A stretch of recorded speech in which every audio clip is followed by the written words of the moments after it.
BMC news live from Kochi Malayalam വാർത്തകൾ നിങ്ങൾക്കായി അവതരിപ്പിക്കുന്നത് Cochin Kalabhavan Angamaly franchise powered by heal life Thottakkattukara Nazareth villas and BMC production Angamaly.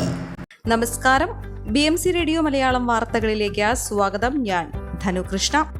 Thrikkakara നഗരസഭയുടെ സമീപത്തെ മാലിന്യയാർഡിലെ പ്ലാസ്റ്റിക് മാലിന്യം നീക്കം വേഗത്തിലാക്കി നഗരസഭ. കളക്ടർക്ക് നൽകിയ ഉറപ്പ് പാഴ്വാക്കായി. പ്ലാസ്റ്റിക് മാലിന്യ നീക്കം ഇഴയുന്നു എന്ന തലക്കെട്ടോടെ മാധ്യമങ്ങൾ വാർത്ത നൽകിയിരുന്നു. തുടർന്ന് നഗരസഭാ സെക്രട്ടറിയെ വിളിച്ചുവരുത്തി കളക്ടർ താക്കീത് നൽകിയതോടെയാണ് നഗരസഭ മാലിന്യ നീക്കം വേഗത്തിലാക്കിയത്.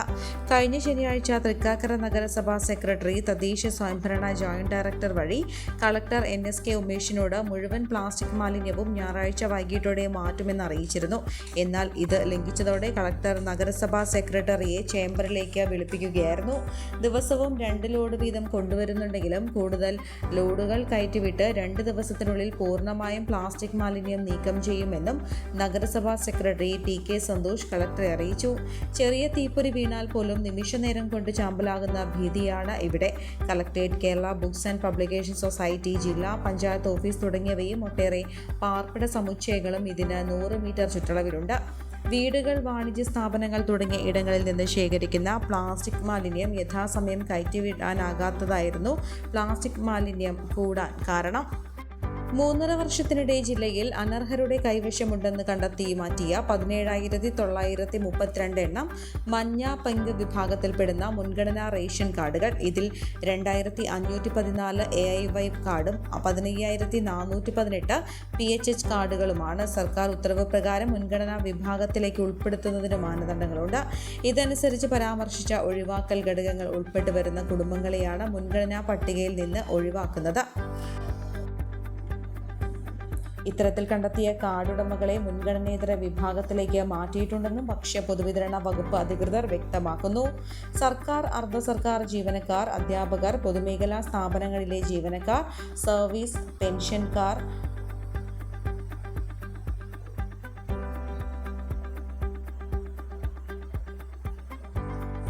അപകടങ്ങളും ഗതാഗത കുരുക്കും രൂക്ഷമായ മായിപ്ര കവലയിലും പരിസര പ്രദേശങ്ങളിലും ഗതാഗത പരിഷ്കാരം നടപ്പാക്കാനൊരുങ്ങി ഗതാഗത ഉപദേശക സമിതി. 7 വർഷം മുൻപ് പഞ്ചായത്ത് ഭരണസമിതി കൊട്ടിഘോഷിച്ചു കൊണ്ടുവന്ന മായിപ്ര കവലയിലെ ഗതാഗത പരിഷ്കാരം കടലാസിൽ ഒതുങ്ങിയിരുന്നു. മേഖലയിൽ അപകടങ്ങളും കുരുക്കും രൂക്ഷമായതോടെ മെർച്ചന്റ്സ് അസോസിയേഷൻ പരാതിയുമായി രംഗത്ത് വന്നതാണ് അടിയന്തരമായി ഗതാഗത പരിഷ്കാരങ്ങൾ നടപ്പാക്കാൻ വഴിയൊരുക്കിയത്. ഫയർഫോഴ്സും ആംബുലൻസും അടക്കം കുരുക്കിൽപ്പെട്ടത് വിവാദമാക്കുകയും ചെയ്തിരുന്നു. കഴിഞ്ഞ തവണ എടുത്ത തീരുമാനങ്ങൾ തന്നെയാണ് കഴിഞ്ഞ ദിവസം ചേർന്ന യോഗത്തിലും എടുത്തിരിക്കുന്നത്. പായിപ്ര കവലയിലും സമീപത്തേക്കും ബസ് സ്റ്റോപ്പുകൾ 100 മീറ്റർ അകലത്തിൽ വീതിയുള്ള ഭാഗത്തേക്ക് മാറ്റി സ്ഥാപിക്കാനും പായിപ്ര, ചെറുവട്ടൂർ ഭാഗങ്ങളിൽ നിന്ന് വരുന്ന ഭാരവണ്ടികൾ ബാസ് റോഡ് വഴി പള്ളിച്ചിറ ഭാഗത്തേക്ക് കടത്തിവിട്ട് വൺ വേ ഏർപ്പെടുത്താനും തീരുമാനമായി. ബസ് കാത്തിരിപ്പ് കേന്ദ്രങ്ങൾ റോഡിന്റെ ഇരുവശങ്ങളിലും സ്ഥാപിക്കും. വഴിയോര കച്ചവടങ്ങൾ കർശനമായി നിയന്ത്രിക്കും. ഇതിനായി പോലീസിന്റെ സഹായം തേടും.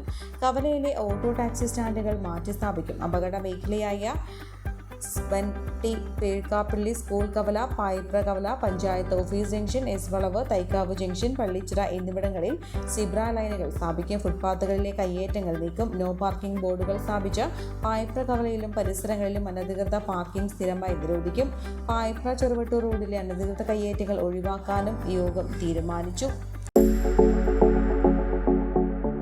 കോവിഡാനന്തര കാലഘട്ടത്തിൽ ജീവിതശൈലി രോഗങ്ങളുള്ളവർക്ക് സന്തുലിതമായ ആരോഗ്യ പരിപാലനത്തിന് ആലുവയ്ക്കടുത്ത് തോട്ടക്കാട്ടുകര ജംഗ്ഷനിൽ ഹീൽ ലൈഫ് തുറന്ന പ്രവർത്തനം ആരംഭിച്ചിരിക്കുന്നു. ഫിസിയോതെറാപ്പി, സൈക്കോളജി, ആയുർവേദ ചികിത്സകൾക്കായി 8089011722 ബന്ധപ്പെടാവുന്നതാണ്. ഒന്നുകിൽ നോ പാർക്കിംഗ് അല്ലെങ്കിൽ പേ ആൻഡ് പാർക്ക്, ഇങ്ങനെ 2 ബോർഡുകളില്ലാത്ത ഇടമേതുമില്ല കൊച്ചി നഗരത്തിൽ. കൊച്ചിയിൽ മാത്രമല്ല, ആലുവ, കാക്കനാട്, മൂവാറ്റുപുഴ, മട്ടാഞ്ചേരി, കോതമംഗലം തുടങ്ങിയ ജില്ലയിലെ പ്രധാന നഗരങ്ങളിലെല്ലാം ഇത് തന്നെ സ്ഥിതി. ആവശ്യത്തിന് പാർക്കിംഗ് ഇടമില്ലാതെ നട്ടം തിരികെയാണ് വാഹനയാത്രികൾ. കൊച്ചി നഗരത്തിലെ തിരക്കേറിയ MG road, Menaka, Kaloor, Kadavanthra, south, north, railway station പരിസരങ്ങൾ, ഇവിടങ്ങളിലെല്ലാം പേ പാർക്കിംഗ് സൗകര്യങ്ങൾ മാത്രമേ ഉള്ളൂ. എന്നാൽ നോ പാർക്കിംഗ് ബോർഡുകൾ അവഗണിച്ച് ബോർഡിന് മുന്നിൽ തന്നെ കിടക്കുന്ന വാഹനങ്ങൾ പോലും നിരവധി കാണാം. അനധികൃത പാർക്കിംഗ് മൂലമുണ്ടാകുന്ന ഗതാഗത കുരുക്കും ചില്ലറയല്ല.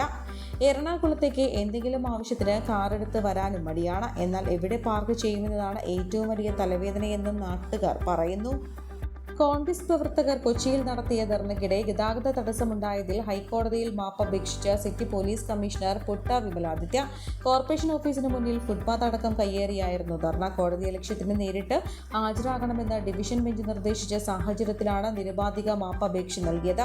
ധർണയ്ക്ക് നേതൃത്വം നൽകിയ DCC പ്രസിഡന്റ് മുഹമ്മദ് ഷിയാസ് ഉൾപ്പെടെ 150 പേർക്കെതിരെ പോലീസ് സ്വമേധയാ കേസെടുത്തിട്ടുണ്ട്.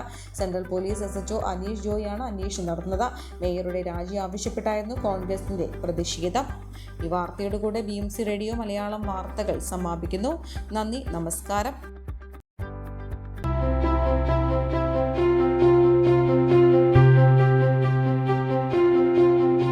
അങ്കമാലി പ്രദേശത്തെ കലാവിദ്യാർത്ഥികൾക്ക് സുവർണ അവസരം. ലോക പ്രശസ്ത കലാവിദ്യാലയമായ കൊച്ചിൻ കലാഭവന്റെ അങ്കമാലി ഫ്രാഞ്ചൈസി കരയാമ്പറമ്പിനടുത്ത് എളവൂർ കവലയിലുള്ള സ്പ്രിംഗ്ഫീൽഡ് കെട്ടിടത്തിൽ പ്രവർത്തനം ആരംഭിച്ചിരിക്കുന്നു. Classical dance, cinematic dance, Carnatic music, Zumba dance എന്നീ വിഷയങ്ങളിൽ പ്രഗത്ഭരായ അധ്യാപകർ ക്ലാസുകൾ നയിക്കുന്നു. കൂടുതൽ വിവരങ്ങൾക്ക് ബന്ധപ്പെടുക 9995208614.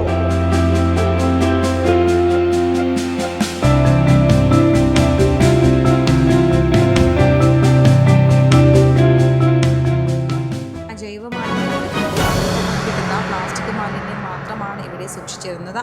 ഇപ്പോൾ പ്ലാസ്റ്റിക് മാലിന്യം ശേഖരിക്കാൻ മാത്രം